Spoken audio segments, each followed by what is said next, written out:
Do you know what it feels like to give your whole life to someone, only to realize you were nothing more than a stepping stone to them? That is the question I ask myself often these days. But before I go too far, let me pause and say thank you. Thank you for listening to me, for lending me your ears, your time, and maybe even a little piece of your heart. At my age 65, knowing that someone out there cares enough to hear my story gives me strength. It makes me believe that the years I have lived were not just dust carried away by the Nairobi winds, but lessons carved into the stone of life. I pray that by listening to me, you will find courage for your own journey, and perhaps avoid the mistakes that left me where I am. My name is Ruth Nabirye Wanjiku. I was born in the heart of Kenya, not far from Nairobi, in a small rural village where the sun rose with the cry of roosters, and the smell of wood smoke filled every morning. My childhood was not easy, but it was filled with lessons. My father used to say, "When the roots are deep, there's no reason to fear the wind." He was a simple man, a farmer who believed that faith in God and hard work could conquer anything. My mother, on the other hand, was the type of woman whose silence spoke louder than words. From her, I learned patience, the kind of patience that feels like waiting for rain in a long dry season. I carried these lessons into my marriage. I married young, at 20, to a man named Joseph. He was not rich, but he was hardworking, and most importantly, he shared my Christian faith. Together we built a small life in Nairobi. The city was not as crowded back then, but even then, it had its noise, its chaos, and its temptations. We rented a single room when we first arrived, with a leaking roof and cold cement floor. But we were happy. Soon after, God blessed us with a son, David. The joy that filled my heart that day cannot be described with words. I remember holding his tiny hand and whispering a prayer. "Lord, may this boy never walk the crooked path. May he bring honor to your name and never forget his mother." If only prayers alone could shape the heart of a child. Joseph and I worked hard. I sold vegetables in the market while he took small construction jobs. Every shilling we earned was carefully counted, saved, and prayed over. We had one dream: to build a house of our own, a place where David could grow up without fear of landlords knocking at the door. Even the sun must set before it rises again, Joseph would remind me whenever I grew tired. One day, our struggle will end. That day did come, though not as quickly as I had hoped. After 15 years of sweat, of nights eating ugali with only sukuma wiki because meat was too expensive, and of patching torn clothes instead of buying new ones, we finally managed to buy a small piece of land on the outskirts of Nairobi. It was not much, but to us it was paradise. Brick by brick, with Joseph's hands and my savings from the market, we built a 2-room house. It stood proud, like a testimony of God's faithfulness and our perseverance. But life has a way of testing even the strongest. Joseph fell ill when David was just finishing secondary school. At first, we thought it was just a cough, something small. But within months, he grew weaker, and the hospital visits became our new routine. I watched the man who once carried bags of cement on his back now struggle to lift a spoon. In the end, God called him home. That day, I felt as if half my heart had been torn out. I was left with David, and he became my reason to keep moving. Raising a son alone is no easy task, but I told myself, a child who does not listen will feel the fire on his own skin. But a mother must keep trying. I worked even harder, expanded my small business, and somehow managed to pay for his college education. My neighbors often said, "Wanjiku, you are too soft with that boy. One day he will climb on your back and break it." But what could I do? He was my only child. The Bible says, children are a heritage from the Lord, and I believed that. Years passed. David grew into a tall man, educated and sharp with words. He got a good job in the city, and I was proud.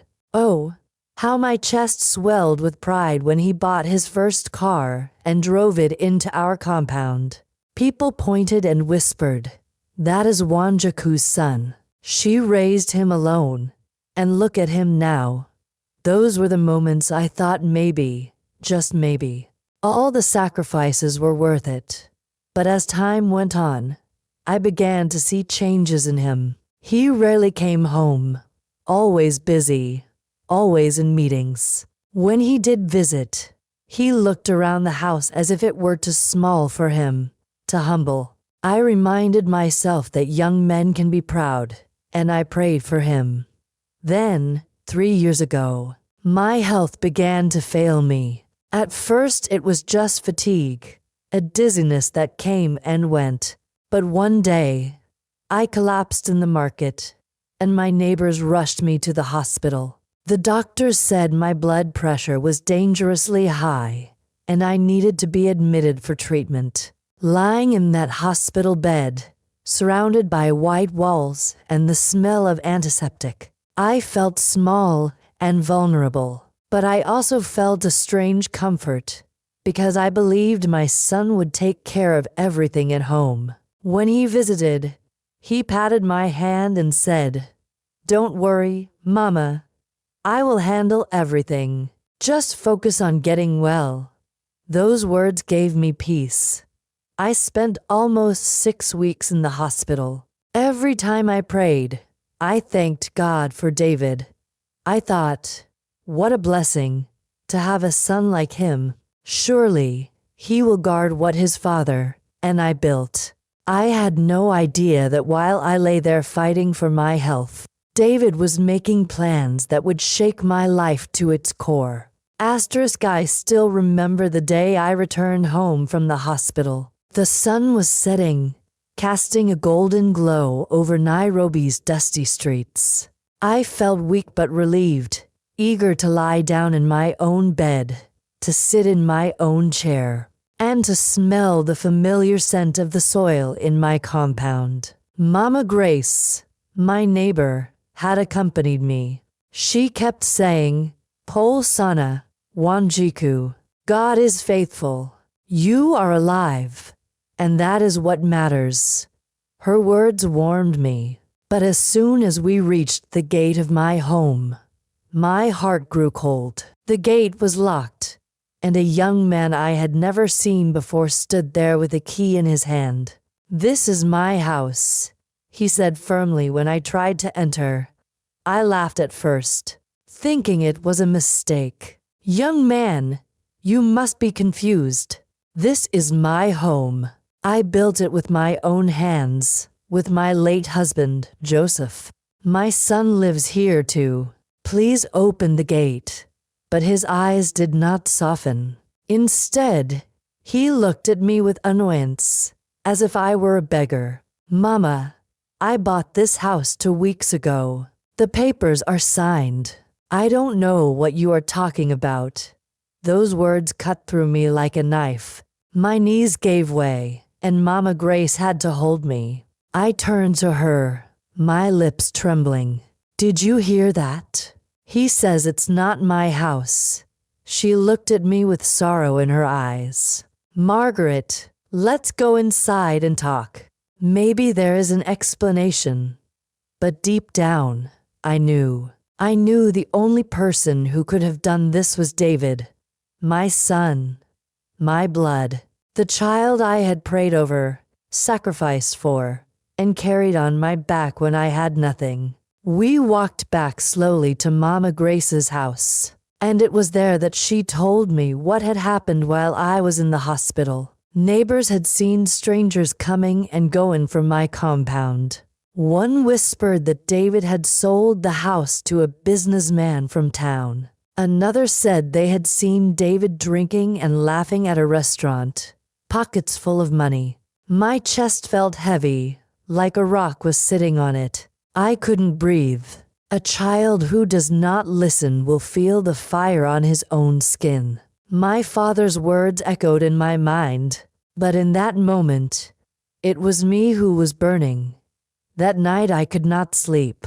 I lay awake in Mama Grace's spare bed, staring at the ceiling, tears rolling silently into my ears. I kept asking God, why? Why, Lord? Have I not been faithful? Did I not raise this boy in your word? Did I not give him everything I had? The next morning, I confronted David. I called him and demanded to see him. He came, though reluctantly, and when he walked into Mama Grace's house, I hardly recognized him. He looked different, cold, distant.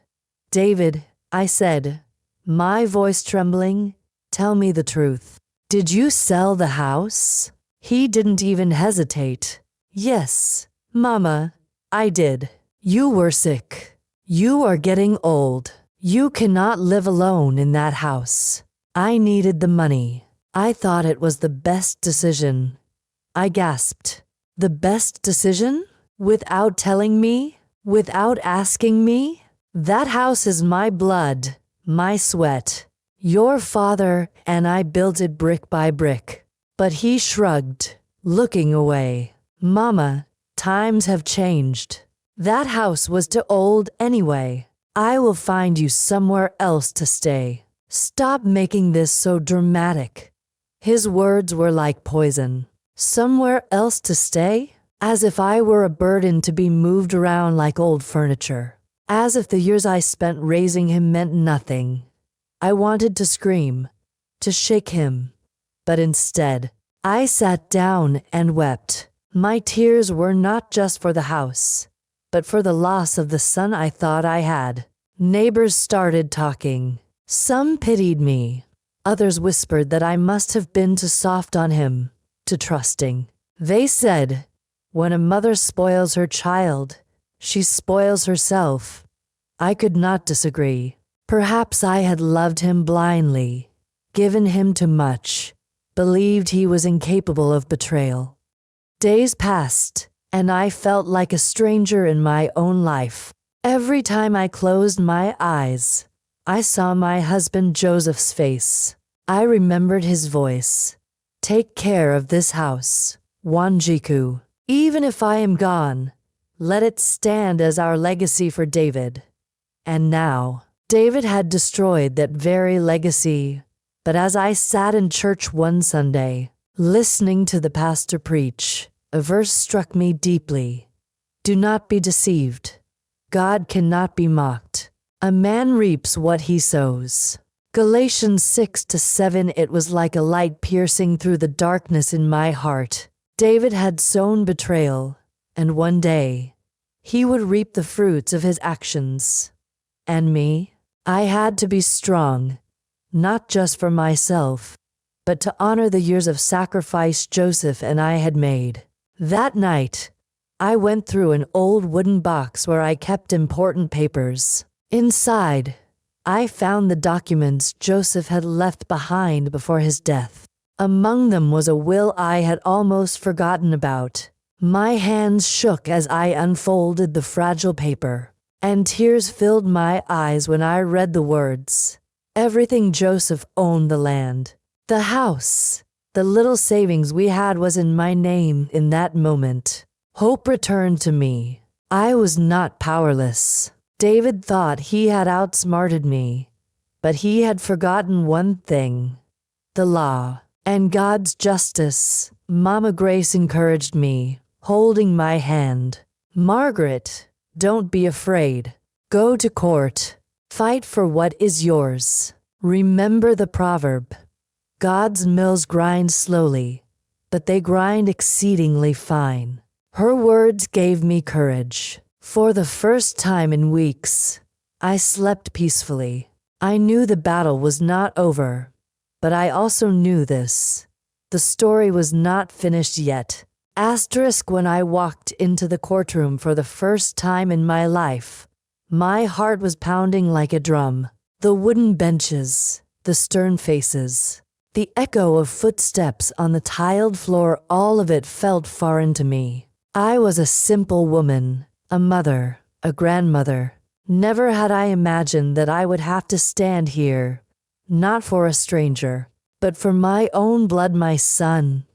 The judge looked at me carefully, and for a moment, I felt small. But then, I remembered Joseph's will folded neatly in my handbag, and I straightened my back. This was not just about me. This was about justice, about truth, about a legacy that had been trampled upon. David sat on the other side of the courtroom, his eyes avoiding mine. He looked tired, restless, maybe even guilty, though he tried to hide it with a blank face. I wanted to reach out to him, to hold his hand like I did when he was a little boy afraid of the dark. But those days were gone. Now, I had to face him not as my son, but as the man who had betrayed me. The businessman who had bought the house came forward with his documents, waving them like a shield.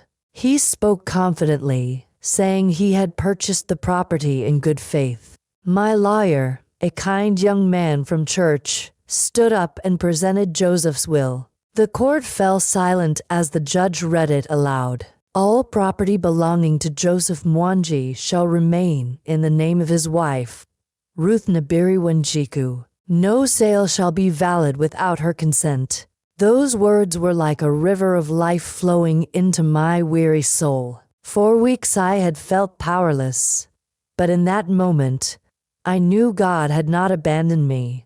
He had hidden this document in plain sight, waiting for the right time to reveal it.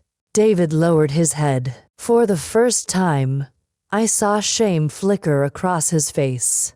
But it was too late. The damage had been done. After hours of questioning, arguments, and silence heavy enough to break the heart, the judge delivered his verdict.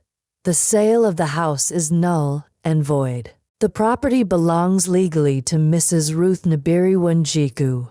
The son, David Mwangi, acted without authority and is guilty of fraud. The businessman stormed out angrily, but I hardly noticed. My eyes were fixed on David. Tears filled his eyes, but he did not look at me. Perhaps he could not. Outside the courtroom, reporters and strangers whispered. Some praised me for standing firm. Others shook their heads at the tragedy of a mother fighting her son. Mama Grace hugged me tightly and whispered, "A lie has short legs. It cannot run far." For weeks after the case, I stayed quiet. The house was returned to me, but it no longer felt the same. The walls held memories, yes, but also betrayal. Every corner reminded me of what David had done. Sometimes, in the middle of the night, I would wake up and hear Joseph's voice. "Wanjiku, forgive, but do not forget." David came to me once. He stood at the gate, the same gate where a stranger had once denied me entry to my own home. His shoulders were slumped, his voice weak. "Mama," he said, "I am sorry. I was foolish. I let greed blind me. Please, forgive me." My heart ached. I had dreamed of hearing those words, but now that they had come, they felt hollow. I looked at him long and hard. "David," I whispered, "I carried you in my womb. I fed you from my own hunger. I worked until my hands bled so you could go to school. I prayed for you every night. Forgiveness, I can give, but trust, that is another matter. Trust is like glass. Once broken, even if you piece it together, the cracks remain." He lowered his head. and tears fell onto the dusty ground. I opened the gate and let him sit in the compound, but I did not rush to embrace him. A mother's love never dies, but it changes when betrayal cuts too deep. Weeks turned into months. Life moved slowly. Some neighbors still whispered about me, some admired my strength, but I was not thinking of strength. I was thinking of truth. One evening, as the sun dipped low and the church bells rang in the distance, I gathered the neighborhood children in my compound. I wanted them to hear what I had learned, because stories are not just for entertainment, they are for lessons. I told them, "Children, listen to me. Wealth can vanish, beauty can fade, friends can betray, but truth it stands. Do not build your life on lies, because lies are like termites. They eat the house from the inside until it collapses. Honor your parents, because when you dishonor them, you dishonor yourself. And never forget this proverb. When you throw a stone in the market, it will hit someone you know." They listened with wide eyes, and I prayed silently that their hearts would carry these words into adulthood. Now I am 65, sitting here in my small living room, holding my Bible close. I still hear the echoes of that courtroom, the sting of David's betrayal, the relief of justice served. My son visits sometimes, quieter now, humbled. I welcome him, but there is a distance that may never close. That is the price of broken trust. But I do not live in bitterness. I live in truth, and this truth I leave with you. Life will test you, sometimes through strangers, sometimes through those you love the most. But hold fast to honesty, to faith, and to justice, because at the end of the day, God's light shines through the darkest betrayal, and the truth, no matter how long it takes, will always come to the surface. As I close my eyes tonight, I whisper the words my mother once told me. The axe forgets, but the tree remembers. I will carry the scars of David's betrayal, but I will also carry the strength that came from surviving it. And that, my friends, is Granny's truth.